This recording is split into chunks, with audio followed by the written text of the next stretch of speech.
The evening sun cast its familiar amber glow across the suburban landscape, creating elongated shadows that danced across my front yard. I found myself outside, ostensibly tending to the hydrangeas, but truly just savoring the peaceful warmth and the lingering scent of freshly mown grass in the air. The week had been particularly draining, filled with the kind of silence that seemed to press against the walls of my home with unusual weight. My neighbor Dorothy typically offered cheerful conversation across our shared fence, but she had been away for several days, visiting family in the northern part of the state. That's what made the movement next door so surprising. It wasn't Dorothy returning early, but rather her son Marcus. I barely knew Marcus beyond polite acknowledgments. He resided somewhere distant, leading what sounded like a demanding professional life, and graced his mother's home with visits. Perhaps twice annually. He appeared youthful, likely closer to my children's generation than my own, somewhere in his early 30s, with a tall, slender build and an air of quiet contemplation.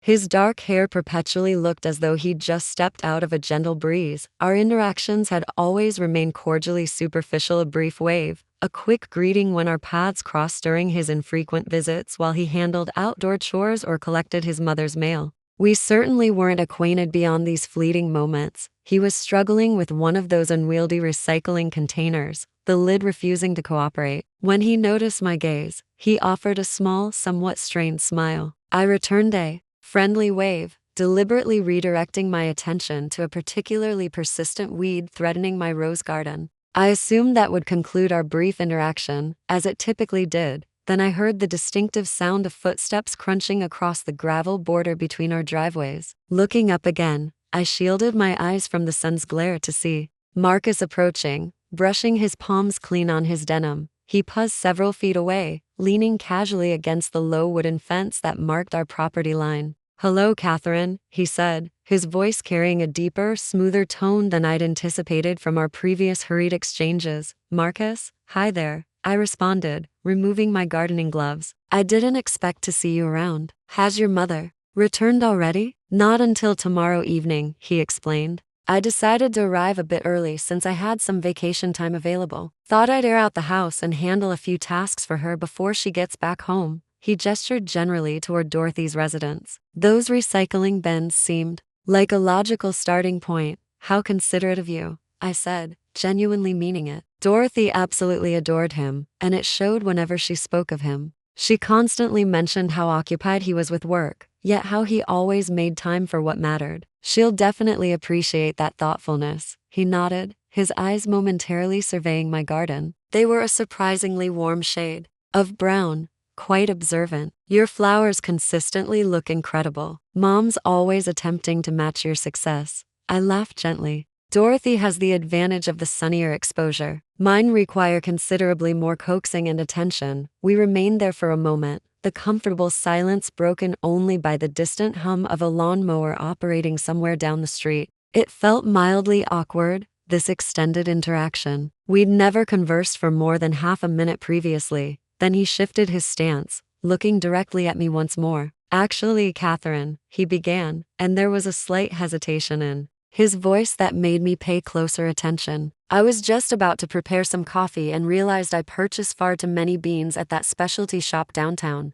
Would you be interested in joining me for a cup?" I blinked, processing the invitation. Coffee with Dorothy's son? My mind quickly scrambled through possibilities. Was he simply being neighborly because his mother was absent? Perhaps he felt bored, or somehow obligated to make the gesture. It seemed unusual and unprompted. We had virtually nothing in common, separated by a significant age gap and completely different life circumstances. A small wave of uncertainty, or perhaps just surprise, rippled through me. "Oh," I said, buying myself a moment to think. "Coffee, that's very kind of you, Marcus." I glanced toward his mother's house, then back at him. He wasn't fidgeting or avoiding eye contact. His gaze remained steady and open. I couldn't detect any hidden agenda, just a simple, direct invitation. "No pressure whatsoever," he added quickly, perhaps sensing my hesitation. "I just thought I'd extend the offer. Brewing an entire pot solely for myself seems rather wasteful." He offered another small smile, this one appearing more relaxed, and perhaps it was the way the sunlight caught the golden flecks in his eyes, or the unexpectedness of the invitation, or simply the fact that the silence in my own home suddenly seemed less appealing than the prospect of conversation, even potentially awkward conversation. Maybe I was just genuinely curious. What possible harm could a cup of coffee cause? It was merely coffee with the neighbor's son who happened to be visiting early. You know what? I said, making a spontaneous decision and straightening my posture. That sounds delightful. Give me about 5 minutes to clean up. His smile broadened, reaching his eyes this time. Excellent. Take whatever time you need. The front door will be unlocked when you're ready. He turned and walked back toward Dorothy's porch, taking the steps 2 at a time. I watched him go, a strange mixture of apprehension and curiosity building inside me. What was I doing? This was probably nothing more than a polite gesture, but a small voice, one I hadn't heard from in quite some time, whispered that perhaps it wasn't nothing at all. I took a deep breath, filling my lungs with the scent of roses and the promise of approaching rain, then headed inside, my heart beating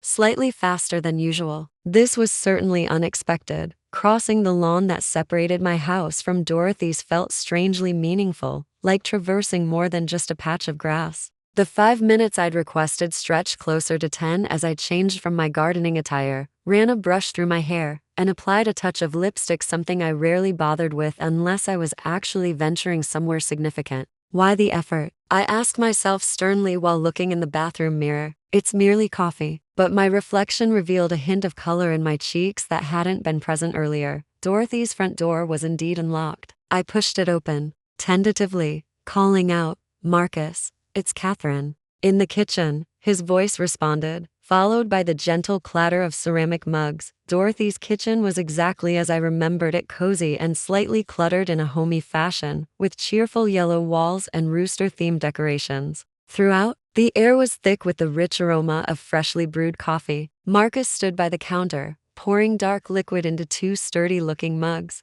He'd removed his light jacket, and the rolled-up sleeves of his shirt revealed surprisingly strong forearms. He looked up as I entered, gesturing toward the small round table nestled in the breakfast nook. "Please, have a seat," he said. "Would you like milk or sugar?" "Just a splash of milk, please," I replied, settling into one of the cushioned chairs. The nook overlooked Dorothy's backyard, which, unlike mine, basked in the full glory of the afternoon sun. Her bird feeders were bustling with activity. He brought the mugs over, placing one before me before taking the seat opposite. Up close, I could see the faint lines around his eyes, suggesting he smiled more frequently than his default serious expression indicated. He wasn't boyish, despite being younger than me. There was a certain maturity, a self-possession about him that was quite striking. "Thank you again for this," I said, wrapping my hands around the warm mug. "It smells wonderful. My one essential indulgence," he chuckled. "Quality coffee. Mom usually just keeps the instant variety." Bless her heart. We began talking easily at first about his journey down, the traffic conditions, his mother's upcoming return. He asked about my children, remembering their names from brief mentions Dorothy must have made over the years. I told him about Rebecca completing her graduate degree and David getting established in his new position on the West Coast. It felt normal, neighborly. But then the conversation evolved. He inquired about my garden, not just polite questions, but specific ones about companion planting and managing pest problems, demonstrating surprising knowledge. It turned out he'd done volunteer work with a community garden initiative in his city. We discussed that extensively, the satisfaction of cultivating plants, the connection to the natural world. It was unexpected common ground. He guided the conversation thoughtfully, asking perceptive questions, not intrusive, just genuinely interested. He asked about my work. I handle freelance accounting from home. Not exactly thrilling subject matter, but he listened attentively, inquiring about the challenges and the flexibility it provided. He spoke somewhat about his own profession, something complex involving data analysis for an environmental organization. He discussed it with passion, making it sound far more engaging than I would have imagined possible. The initial awkwardness I'd experienced completely dissolved, replaced by a surprising ease. Conversing with him felt comfortable, natural. He possessed a way of listening, truly listening, that made me feel heard. It wasn't just the words themselves. It was the way he leaned forward slightly, the focused expression in his eyes, the insightful follow-up questions. I found myself opening up more than I'd intended, discussing how quiet the house had become since the children departed. How my work sometimes felt isolating things I usually kept private. He didn't offer platitudes or simple solutions. He just nodded, acknowledging what I shared. Yes, transitions are challenging, he said quietly. Major life shifts always create a void for a while, don't they? He spoke about his own experience. Relocating to a new city several years back, the loneliness he'd experienced before finding his balance. It wasn't a comparison, just shared understanding. The sunlight slanted lower through the kitchen window, casting long shadows across the table. We were on our second cup of coffee, though neither of us seemed particularly focused on drinking it anymore. The atmosphere felt different now, charged with something quiet and intense. It wasn't flirtatious, not in any conventional sense. It was deeper than that, a connection forming thread by invisible thread in the cozy quiet of his mother's kitchen. I realized I hadn't felt this genuinely engaged in conversation, this scene, in a very long time. Not since Thomas Well, not for years. It was both unsettling and exhilarating. I looked at Marcus, really looked at him, seeing beyond the neighbor's son label. I saw a kind, intelligent man with a depth that surprised me. And the way he was looking back at me, it wasn't the polite disinterest of a younger man making conversation with an older neighbor. It was open, curious, and undeniably warm. The unexpectedness of it all was dizzying. This casual coffee invitation had transformed into something else entirely, something quiet and profound that was unfolding between us right there at Dorothy's kitchen table. The coffee grew cold in our mugs. Outside, the bird song began to fade. As dusk started creeping into the corners of the sky, we continued talking, the conversation weaving through different topics, books we'd read, places we'd traveled, even our philosophies on life. It was remarkable how much common ground we discovered, how easily we understood each other's perspectives even when they differed. There was a spark there, an intellectual curiosity matched with an emotional resonance that caught me completely off guard. Marcus mentioned a documentary he'd recently watched about urban development and its impact on community connections. It was a subject I felt surprisingly passionate about, having witnessed changes in our own town over the years. We talked extensively about it, debating points and sharing observations. He didn't patronize me or dismiss my opinions. He engaged, challenged, and listened. It felt like a conversation between equals, contemporaries almost. Despite the years between us. At some point, he rose to rinse the mugs. I offered to help, but he waved me off gently. Stay put, you're the guest. I watched him move around his mother's familiar kitchen with easy grace. He seemed comfortable there, yet also slightly separate, a visitor inhabiting a space temporarily. When he sat back down, he didn't immediately resume the conversational thread. He just looked at me for a moment, his expression thoughtful. You No, Catherine, he said slowly, his voice softer now. My mom mentions you sometimes. Says you're one of the kindest people she knows. I felt a blush creep up my neck. Oh, Dorothy's just partial. We look out for each other, that's all. Maybe, he conceded, a small smile playing on his lips. But she also says you seem somewhat lonely sometimes, since your husband passed and the children moved away. His directness took my breath away for a second. It wasn't rude. Just frank, honest. It hung in the air between us, undeniable. I couldn't meet his gaze immediately, looking down at my hands clasped on the table. Well, I began, trying to keep my voice steady. It's an adjustment. The quiet takes some getting used to.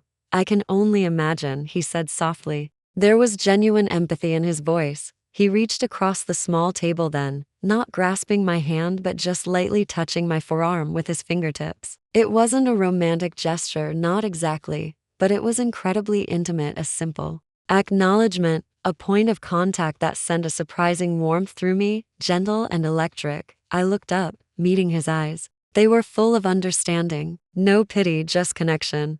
It's not easy, I admitted, the words emerging barely above a whisper. Sometimes it feels like that phase of my life is completely finished, and I haven't quite figured out how to begin the next one. He held my gaze, his fingers still resting lightly on my arm. Maybe phases don't end, he suggested. Maybe they just flow into the next one. New people enter. The story takes unexpected directions. His words resonated deeply. Unexpected directions like this afternoon, like sitting here sharing vulnerabilities with my neighbor's son, feeling more understood than I had in years. The air crackled with unspoken thoughts, with the intensity of this sudden, profound connection. It was more than just shared interests or engaging conversation. It felt like discovering a hidden clearing in a dense forest, a place of quiet understanding and mutual recognition. He eventually drew his hand back, but the warmth lingered on my skin. The intimacy didn't dissipate. It settled between us, comfortable and real.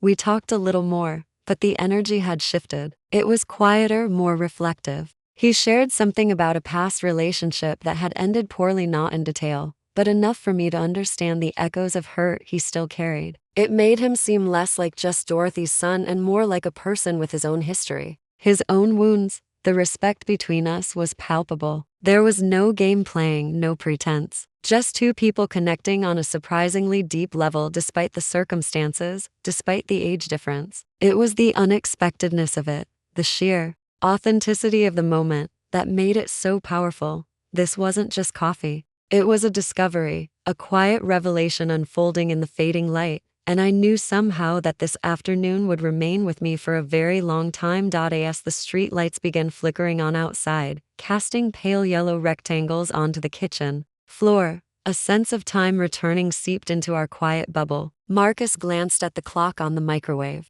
"Wow, look at the time," he murmured. "I didn't realize it had gotten so late." "Neither did I admitted, feeling a pang of something resembling disappointment that the afternoon was ending. The conversation just flowed. It really did, he agreed, meeting my eyes again. There was that same warmth, that same quiet intensity. "Catherine, thank you. Seriously, for the company, for the conversation." It was, he trailed off, searching for the right word. "Really special. Much better than tackling those recycling bins alone." I smiled, a genuine smile that reached my eyes. "The pleasure was entirely mine, Marcus." It was unexpected but lovely. We stood up simultaneously. The small kitchen suddenly felt very intimate. There was a moment of slight awkwardness, the kind that occurs when an unusually meaningful encounter draws to a close and reality intrudes.